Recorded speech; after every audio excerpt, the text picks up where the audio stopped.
So in the south end, our properties are larger and valued at a higher amount since we're so close to Victoria. We pay the second highest amount of tax of all the regional districts. And recreation is the largest line item of that.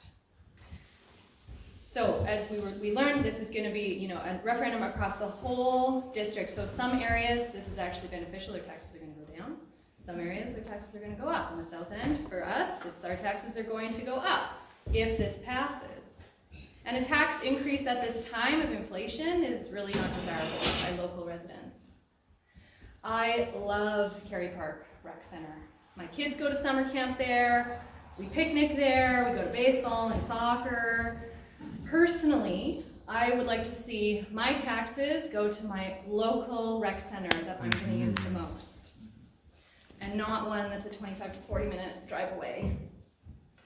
Another thing I want to note on this change of taxation is that we could lose some local control. So Kerry Park, all the rec centers currently have its own committee. So we have a Kerry Park Commission made up of volunteers that represent the community. Brian Harrison is on it. That it provides feedback on the needs of the community to the rec center. It was this commission, along with the pickleball groups, that got us the new pickleball courts that have been an extreme success. Book solid in the mornings and the evenings. And I feel really strongly that we need local community advocating for our rec centers. So if I'm elected, I'll push to maintain that, no matter what the outcome is of the referendum.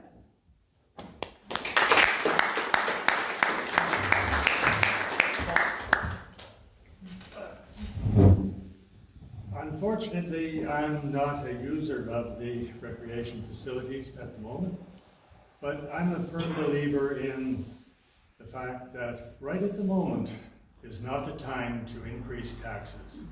Everyone has just had the hit on their gasoline consumption on your vehicles, which has eaten a large hole in your budgets. There's a large number of us that are on fixed incomes. Our incomes effectively go down because inflation is going up.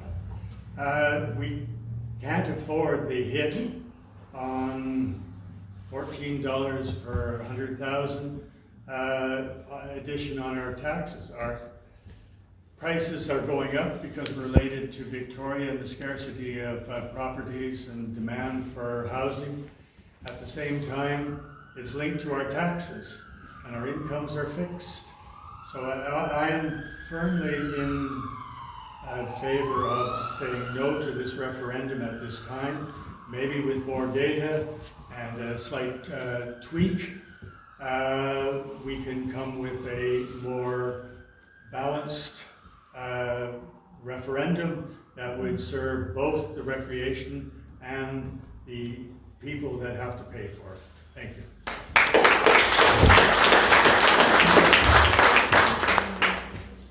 I think everybody seems pretty much on the same page. I almost feel like I should get poor John to respond here, but did you want 30 seconds to respond? Or? The only thing that I will say, we talked about the pickleballs, that elephant's in the room right now. Easy. I know, you guys like it. I'll tell you the honest to God truth, I didn't know what pickleball was till I read about it in the Citizen.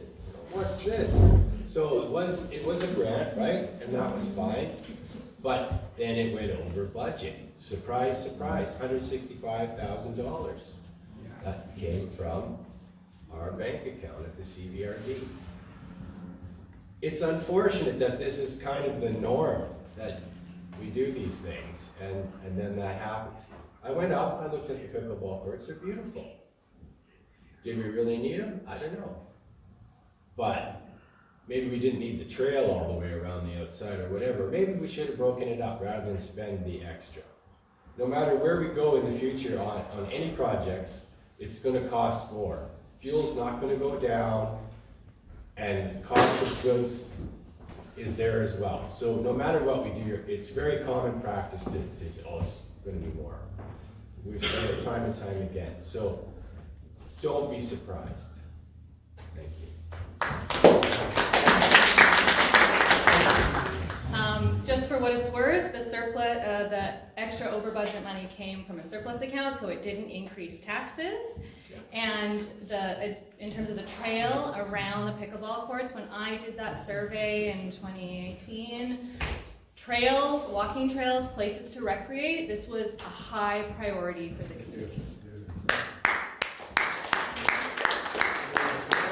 Okay.